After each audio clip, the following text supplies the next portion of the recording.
Prévalie présente l'absentéisme en entreprise par Aline Neveu. Bonjour Aline. Bonjour. Je te laisse te présenter. Je m'appelle Aline Neveu, je suis psychologue du travail et ma mission c'est d'accompagner les entreprises dans leur démarche de prévention des risques psychosociaux et qualité de vie et conditions de travail. Alors Aline, est-ce que tu peux nous parler de l'absentéisme ? Je crois que c'est un sujet qui préoccupe beaucoup les entreprises. L'absentéisme touche tous les secteurs d'activité et coûte 12 milliards à la sécurité sociale. Et quelles sont les formes que prend l'absentéisme en entreprise ?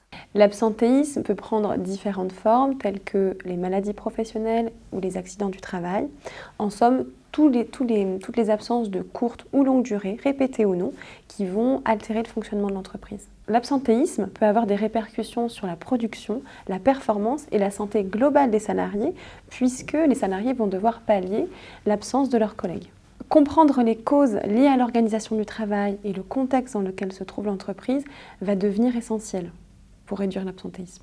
Comment Prévalie aide à réduire l'absentéisme ? Prévalie accompagne les entreprises à réduire l'absentéisme en favorisant une prise de recul nécessaire, objective et sans préjugés sur les situations professionnelles. On va dans un premier temps travailler ce qu'on appelle l'analyse de la demande. Donc, c'est-à-dire qu'on va rencontrer l'employeur pour définir un petit peu son besoin, comprendre le contexte dans lequel se trouve l'entreprise et délimiter un petit peu le périmètre en essayant de comprendre les leviers et les freins qui existent dans l'organisation du travail. Et dans un second temps, donc on va développer une méthode d'intervention en réunissant les salariés dans le cadre d'un groupe de travail dont l'objectif d'imaginer des actions de prévention pour justement réduire, limiter, prévenir l'absentéisme. Donc ça concerne autant les dirigeants que les salariés dans ces groupes de travail ?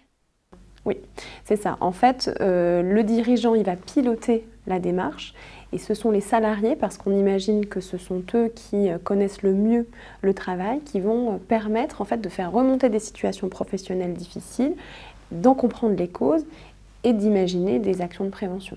Comment ça se passe quand la discussion avec le dirigeant est rompue ou difficile ? Alors ça dépend, il y a toujours une phase, donc après l'analyse de la demande, donc quand on a compris le contexte, quand on a délimité le périmètre, on va définir une méthodologie qui va être adaptée justement en fonction de la situation. Si la situation est très détériorée, en effet, on va plutôt mobiliser des entretiens individuels, parce qu'on imagine que les salariés ensemble vont avoir du mal à communiquer, peut-être, ou à libérer leur parole.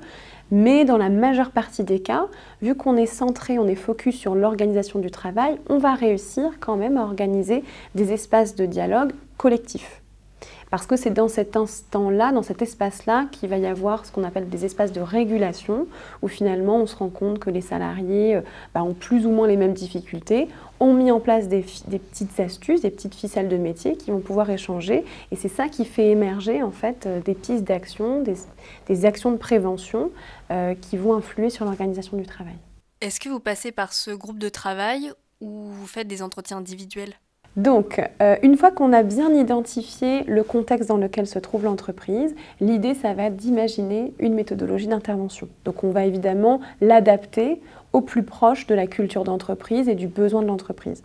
Ça va se découper, on va dire, en deux grandes étapes. Dans un premier temps, il y a la phase plutôt d'analyse où on va venir comprendre les facteurs de risque dans l'organisation du travail. Et donc, pour ça, on va proposer des entretiens individuels ou des entretiens collectifs en fonction de la situation. Si le contexte est détérioré, si les salariés ont du mal à discuter collectivement, on va plutôt favoriser des entretiens individuels. Mais dans la majeure partie des cas, on peut organiser des entretiens collectifs, c'est possible puisqu'ils sont vraiment centrés sur l'organisation du travail et pas sur les difficultés personnelles.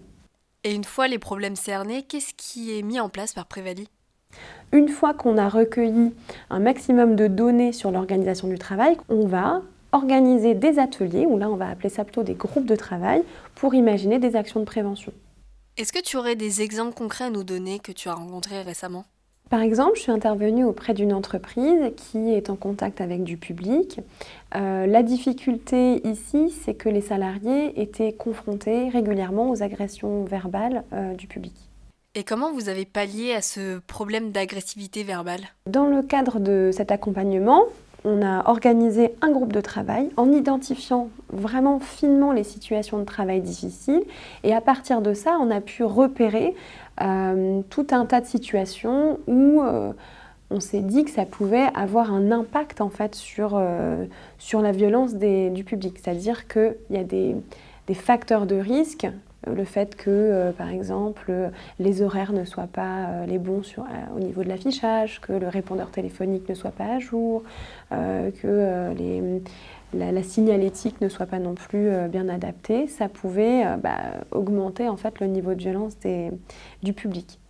Et pour conclure, quelles solutions avez-vous apportées à l'entreprise ? Je peux vous en citer quelques-unes. Ça a été de former les managers à la gestion de ces situations difficiles, de former les salariés aussi à la gestion du public difficile, d'aménager les espaces d'accueil, de clarifier les tâches, par exemple. Et quels sont les résultats qui en ont découlé ? Ce travail, il a permis finalement de réduire l'absentéisme puisqu'il a favorisé les coopérations, il a permis aux personnes de bien identifier, de bien clarifier leur poste, d'être soutenues par leur manager et donc de diminuer l'anxiété liée à ces violences au travail.